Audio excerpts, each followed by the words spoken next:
대부분 여러분은 사는 목적이 무엇입니까? 라는 질문을 받게 된다면, 또 이렇게 어떤 앙케이트 조사하는 데서 물어보면 대부분이 사는 목적을 이렇게 대답했다고 합니다. 행복하려고 살지요 라고 대답했다.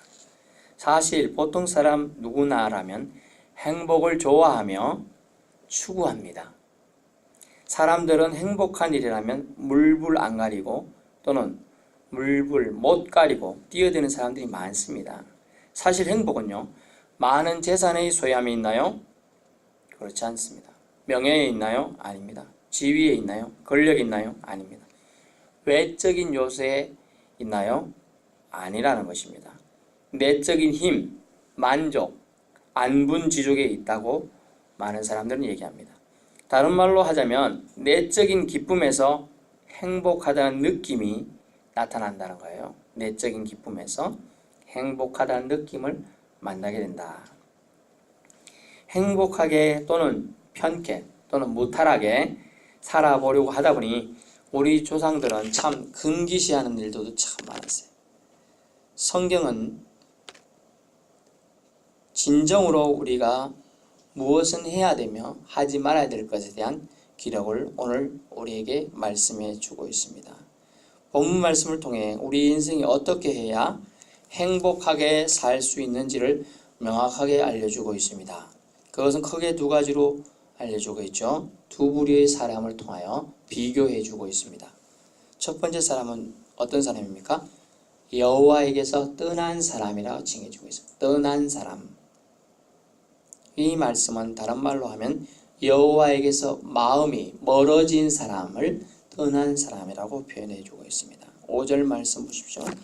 여호와께서 이와 같이 말씀하시는데 무릇 사람을 믿으며 육신으로 즉 사람의 힘을 그의 힘으로 삼고 마음이 여호와에게서 떠난 그 사람은 라고 했잖아요.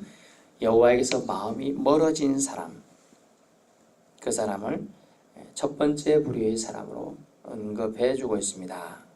그런 사람은 결론은 뭡니까? 저주를 받을 것이라. 조금 저주라고 하니까 한자라서 감이 안 오시는 분이 있죠. 좀 더 강하게 표현한 번역들이 있는데 천벌을 받을 것이다 이래 적어놨어요. 천벌을 받을 것이다.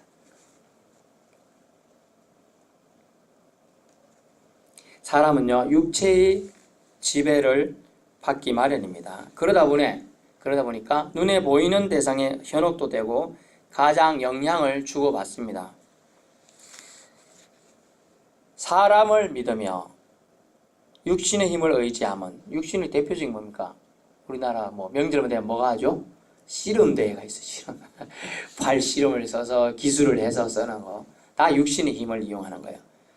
팔씨름대회도 하긴 하고 천하장사 이런 거 다 그렇지 않습니까? 또 몸짱대회 이런 거 다 육신의 힘을 대하고, 심지어 유럽 같은 데는 이 악력, 손의 힘은 또 손의 힘으로 계란을 깨니 타조알을 깰 수 있는 힘원이 이런 것도 있고요. 또 이빨 무는 힘으로 자동차 끌기 대회 큰 트럭을 막 끌고 가는 그런 대회도 하고 그렇게 합니다. 또는 엄청나게 큰 아름드리 사람의 몇 배나 덩치에 되는 그 통나무를 갖다 놓고 그걸 들어서 저쪽으로 몇몇 대까지 옮길 수 있느냐 이런 대회도 하더라고요. 이게 사람의 힘을 의지하는 거죠. 이런 모든 의지하는 것들은, 육적인 것들을 의지하는 것은 사람은 보이는 대상들을 더 주목하기 때문이에요. 하지만 성경은 보이지 않는 대상인 창조주 여호와 하나님을 믿지 않는 이런 행동들을 심지어 저주받을 행동들이다 라고 한다는 거죠. 천벌 받을 거야. 우리가 가끔 사람이 진성보다 못한 일을 할 때 뭐라고 합니까? 하늘도 참 무심하시지. 천벌을 받아 죽을 사람을 아직도 살고 있네. 이런 얘기를 합니다. 천벌 얘기가 나요. 하늘이 벌을 내린다. 벌을 내려 참고 계실 뿐이에요.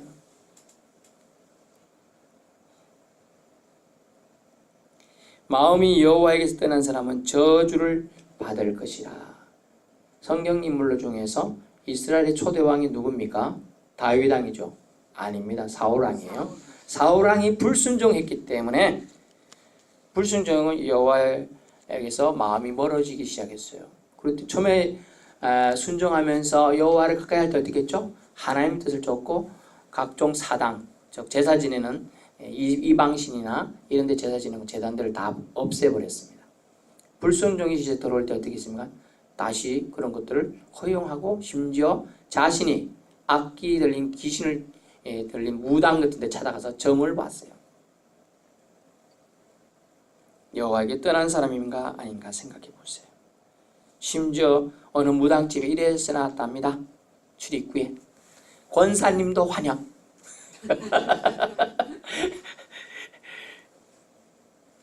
권사님들도 간다는 거죠.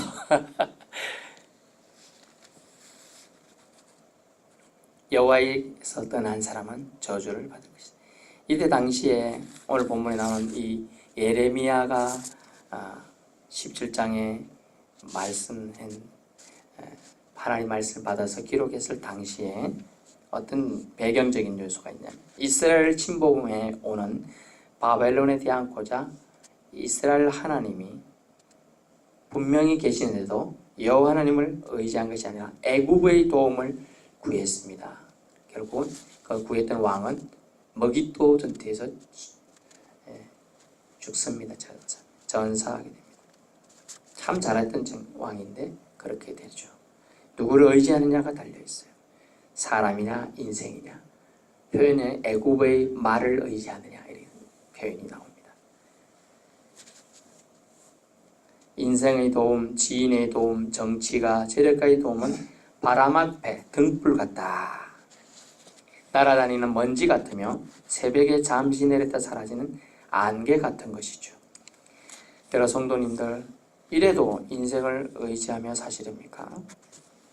좀 전에 사울왕 얘기했는데 사울왕의 아들로서 잠시 다윗왕과 경쟁했던 왕이 있는데 이스보셋이라는 왕이에요. 이스보셋.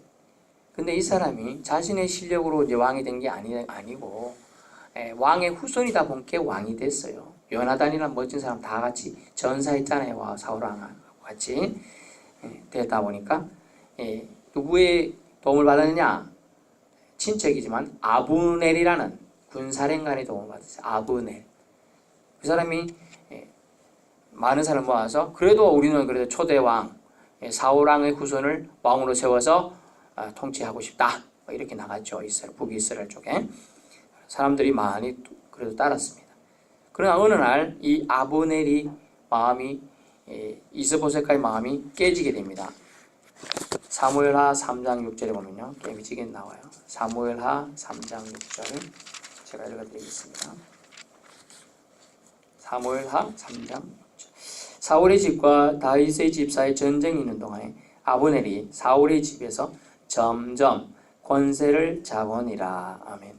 이렇게 됐어요. 이스보셋 왕보다 이 군사령관이 더 전세를 잡으니까 기분이 안 좋아요. 심지어 그러다 보니까 이제 옆에 사람들이 아브넬 네가 왕보다 더 힘이 센데 뭐 사울왕의 첩이 있었어요. 그때는 왕들이 첩이 있으니까 첩을 네가 취해서 좀 들고 놀아라 이런 식으로 간 거예요. 그런 소식을 들으니 그래도 왕은 이스보셋이라는 왕은 자기 아버지의 첩이니까 어떻게 보면 어머니 뻘이잖아요. 그런 게 옳지 않다 이렇게 따졌어요. 그랬더니 아브넬이 화를 내면서 네가 나한테 지금 따지고 들어 이러면서 나 네 편 안 들어 이래 된 거예요. 어느 날 갑자기 사람을 의지했거든요. 아브넬을 의지해서 이스보셋이라는 사울 왕의 후손이요. 두 번째 왕이 되잖아요. 그러다 보니까 어떻게 됐느냐? 아브넬이 화가 무진하다 이렇게 했어요. 다윗한테 쫓아갔어요. 다윗 왕이시여, 내가 이스보셋이 갖고 있는 세력들을 다 당신께 돌릴 테니 당신이 날 받아주겠소? 이렇게 돼버린 거예요. 그래 좋다 이래 돼가지고 아브넬이 갑자기 다윗 편에 붙었어요. 그렇게 이스보셋은 허수아비가 되는 거예요. 허수아비가. 사람이 사람을 의지해버리니까 어느 날 갑자기 하루아침에 끝나버렸어요. 만약 이스보셋이요 그래도 겸손히 사람을 의지하지 않고 하나님을 찾고 믿었다면 어땠을까요? 같이 갔을 수도 있어요. 왕조가 사울왕을 택했을 때 하나님 마음 어땠어요? 사울왕이 준수하다고 생각하고 사무엘이 사울왕을 선택했을 때 옳게 하나님의 뜻에 선택된 사람이잖아요. 그러나 그는 사람을 계속 의지했던 거죠. 하루아침에 딴 데 가니까 그냥 자기는 허수아비가 되어버리고 다른 누군가에 의해서 살해를 당하게 됩니다. 얼마나 인생을 의지하는 자는 한 치 앞도 내다볼 수 없어요. 그렇게 되는 겁니다. 두 번째 부류의 사람은 그런 사람이 우리가 되어야 되겠네. 두 번째는 여호와를 의지하는 사람이에요. 7절 보십시오. 그러나 무릇 여호와를 의지하며 여호와를 의뢰하는 그 사람은 복을 받을 것이라. 아멘. 다른 말로 하면 여호와를 의지하며 여호와를 의뢰하는, 즉 신뢰하는 그 사람은 행복할 것이라. 이렇게 또 얘기해 주고 있어요. 이 여호와를 의지한다는 말은 우상이나 다른 신이 아니라 여호와만 의지하는 거예요. 여러분 여호와만 의지합니까? 세상도 의지하고 여호와에도 의지하는 양발 작전을 쓰십니까? 여호와만 의지해야 된다는 거예요. 의지하고 의뢰하고 따르는 자는 복을 받을 것이다. 그렇다면 어떤 복을 받습니까? 어떤 복을 주신다는 겁니까? 다윗 왕의 또 예를 들면 다윗 왕이 피난 시에 사울 왕을 죽일 기회가 두 번이나 있었어요. 동굴 앞에도 있고 평지에도 있었습니다. 근데 사람들은 그 다윗 왕을 통해 이렇게 하면 저 원수 사울 왕을 죽입시다. 그러면 우리가 이렇게 도망 안 댕겨도 되니까 얼마나 좋아요. 죽여버립시다. 아니다. 다윗 왕은 하나님을 의지했어요. 하나님이 세우신 왕을 우리가 인간의 손으로 어떻게 해서는 안 된다 라고 하면서 곱게 살려보내 줍니다. 그 바람에 또 몇 년을 또 쫓기 다니는 거예요. 하지만 하나님의 손이 의지하는 사람은, 하나님을 의지하는 사람은 절대 자기 생각을 주장하지 않는다는 거죠. 하나님을 의지하는 사람은 하나님이 어떻게 축복하시는가. 8절을 보십시오. 그는 물가에 심어진 나무가 심겨진 나무예요. 뿌리를 강변에 뻗치고 더위가 올지라도 두려워하지 않으며 그 잎이 층층하며 푸르고 푸르며 가무는, 저 가뭄이에요. 가무는 해도 걱정이 없고 결실이 그치지 않는다. 열매가 우리가 열매를 따먹으면 열매가 없죠. 근데 열매 따도 또 나고 열매 따도 또 나고 계속 그러는 거예요. 뭐 TV 보니까 대파를 잘라 윗부분 잘라면 또 나고 또 먹고 또 잘라 또 먹고 그런다던데 결실이 거치지 않은 복을 주신다는 거예요. 아, 얼마나 좋아요. 이게 우리가 한 개를 심었는데 100개인지 10,000개인지 셀 필요가 없잖아. 계속 나오는데요. 없을 때 몇 개 남았나 세보는 거예요. 몇 개 안 남았을 때 아이고 2개밖에 안 남았다. 한 개 남았다. 반 개 남았다. 그런데 많으면 안 세죠. 많을 때는 안 세. 많은데 뭐 누가 따먹어도 많은데 뭐 상관이 없어요. 풍성함이 거기서 온다는 거죠. 많은데. 나무 비유예요. 물가에 심기운 나무의 복입니다. 더위에도 신경 안 써요. 더우면 뿌리는 물가에 싹 뻗치고 있어요. 물가까지. 시원함을 받아도 알아들이는 거예요. 여름날에 얼음, 냉수도 시원한데 얼음까지 동동 띄운 얼음을 띄워서 먹으면서 얼음을 아작아작 깨물어 먹는 그 시원함, 그런 시원함을 주신다는 거예요. 그 입이 청청하고 푸르고 푸르며 까무면에도 걱정 없고 결실이 풍성하고 그 결실이 한 번만에 끝나는 게 아니라 끊이지 않는다. 결국 이 말씀은요, 영원한 생명력을 주시는 복을 저와 여러분에게 주신다는 겁니다. 아멘. 얼마나 큰 복인지 몰라요. 예레미야 17장 13절 오늘 본문 조금 밑에 보면 이런 말씀이 나옵니다. 이스라엘의 소망이신 여호와여, 무릇 주를 버리는 자는 다 수치를 당할 것이라. 무릇 여호와를 떠나는 자는 흙에 기록이 되오리. 이는 생수의 근원이신 여호와를 버렸습니다. 반대로 왜냐하면 여호와는 생수의 근원이에요. 생수의 근원이신 분을 모시면 사막의 오아시스처럼 날마다 물을 공급받고 사는 거예요. 그런데 생수의 근원을 버리면 흙을 암만 파도 물이 안 나오는 겁니다. 영원한 생명력을 주신다는 뜻이에요. 여호와를 의지한다는 것은. 우리가 60만 끝나면 끝납니까? 아닙니다. 여호와를 의지하는 사람은 영원한 생명을 받아 누릴 줄 믿습니다. 생명 넘치는 삶이 최고의 복인 것입니다. 그것이 진정한 행복 아닐까요? 건강하게 장수해야 되지 아프면서 장수하면 그 고통이지요. 그렇다는 거죠. 진정한 행복은 건강한 장수를 의미합니다. 건강은 결국요 활기 넘치는 생명력 있는 건강이라 말할 수 있는 겁니다. 또한 6절을 거꾸로 한 복을 봅시다. 그는 사망의 떨기나무 같아요. 그런데 하나님 의지하는 자는 떨기나무가 아니죠. 물가에 심기운 나무. 떨기나무라고 되어 있지. 덤불을 말해. 덤불. 우리가 말하면 덤불 같은 게 좀 많이 났다. 근데 그거는 가봤자 먹을 게 하나도 없어요. 광야, 간주한 곳 이러니까 무슨 뜻인지 몰라요. 이게 소금태란 뜻이에요. 소태. 막 소금이 막 쩔어갖고 있잖아. 거기 뭐가 나요? 날 수가 없어요. 독해가지고요.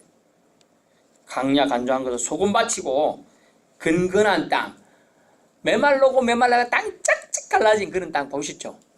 안 보셨어요? 저 농사 지을 때 봤는데 옛날에 아주 가물 때 그런 땅에 사람이 살 수가 없어요. 살아도 떠나죠. 물 찾아서 떠나게 되는 거예요. 6절을 거꾸로 한 복을 주신다는 건데 저주가 그렇다고 하는 건데 반대가 축복이죠. 떨기나무는 키 작고 열매 없는 나무인데 앙상은 가지인데 가시가 있는 나무인데 아무 소용없다는 거죠. 그런 떨기나무는. 그러나 물가에 심기운 나무처럼 보여주는데 근데 중요한 거 우리 놓치지 말 게 있어요. 6절을 거꾸로 한 거죠. 좋은 일이 오는 것을 보지 못하고 이게 저주받은 자들, 천벌받을 자들의 얘기인데요. 반대로 하면 축복받은 자는요. 좋은 일이 오는 것을 보게 된다는 축복입니다. 아멘. 여러분 이게 아직 감을 못 잡으시는데 말씀드리면 좋은 일이 자신에게 또 자녀들에게 우리 민족과 나라에 오는 것을 다가오는 것을 축복을 보게 된다는 거 얼마나 큰 축복인지 몰라요. 행복인지 모릅니다. 만약요 우리가 예전에 어떤 분을 보니까 TV에서 보니까 45년 동안 결혼해서 지금 결혼한 지 45년 됐대. 그래 시댁이 아니지 처갓집에 자기 고향이죠. 할머니 집에 몇 번 가셨어요 그동안? 한 번도 못 갔네. 한 번도.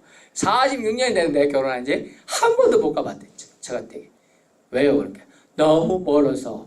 자, 오늘날입니다. 오늘날 화상통화 가능한 핸드폰을 다 가지고 있습니다. 못 봤어요. 아무도 못 봐서 할머니, 엄마 못 봤어요. 딱 전화해서 하면 얼굴이 보이죠? 다 보입니다. 이런 세상을 보게 된 거죠. 우리는 이제. 옛날 우리 자동차가 있었습니까? 손수리만 있어도 대단한 집이에요. 손수레 애기 태우고 막 끌고 가면 너무 좋다 그러고 막 그랬잖아요.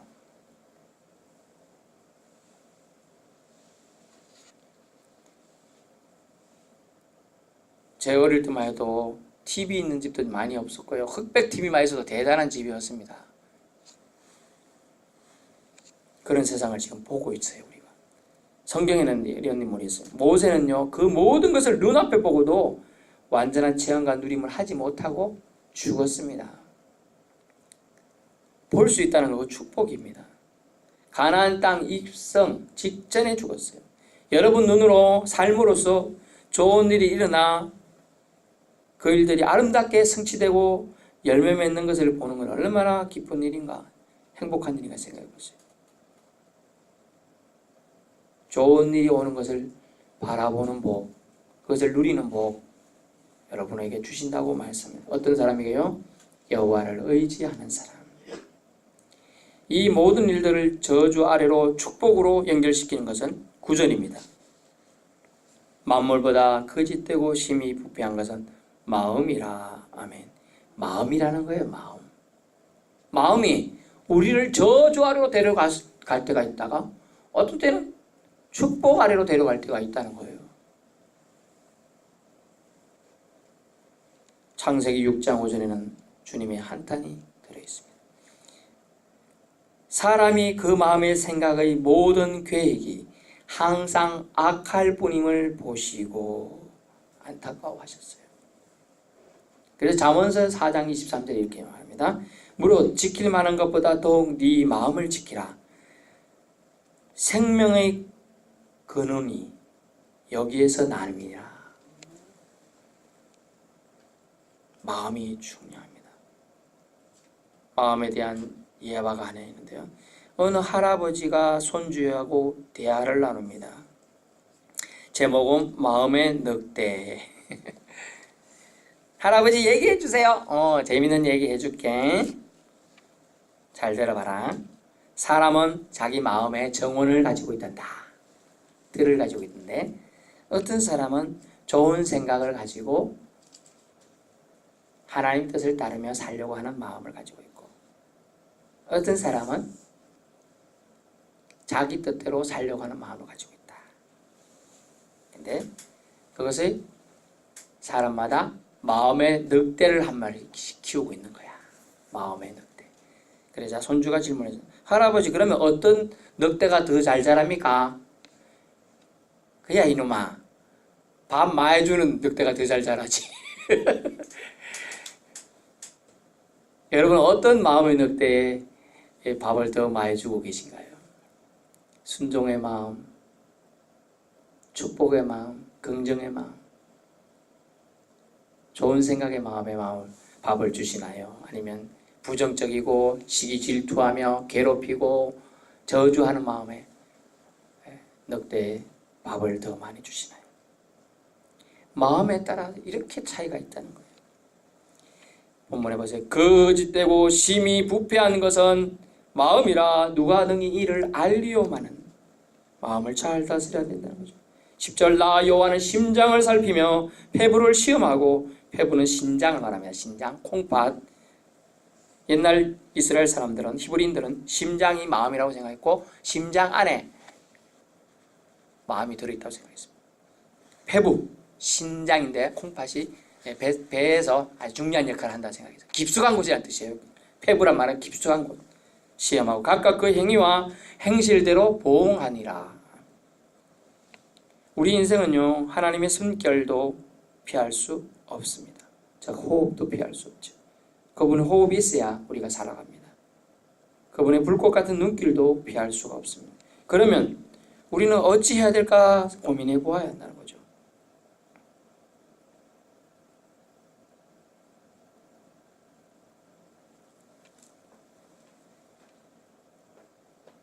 만물보다 거짓되고 심히 부패한 것, 마음이라. 다른 번역은 이걸 좀 더 재미있게 번역해서 제가 읽어드리겠습니다.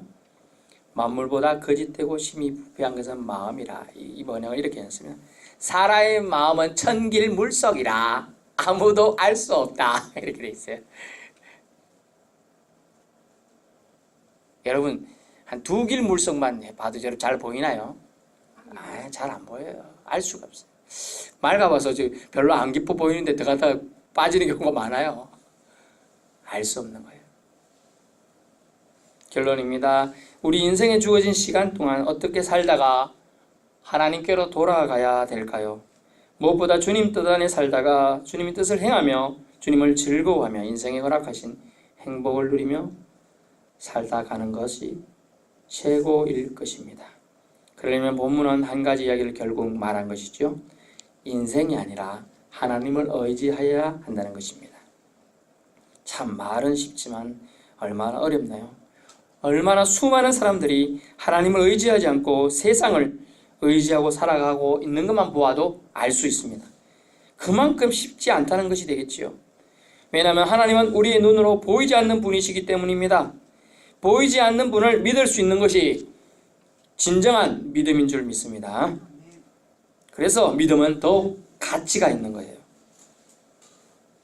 여호와를 그 마음에 두지 않는 것, 여호와를 그 마음에서 멀리하는 것이 저주받을 일이라고 오늘 예레미야는 우리에게 일러주고 있습니다. 여호와를 우리 마음에서 멀리하는 것 자체가 저주받을 일이라는 거예요. 천벌받을 일이라는 거예요. 여호와를 그 마음에 두지 않음으로 하는 모든 행동은 파멸과 저주를 초래하게 된다는 것입니다.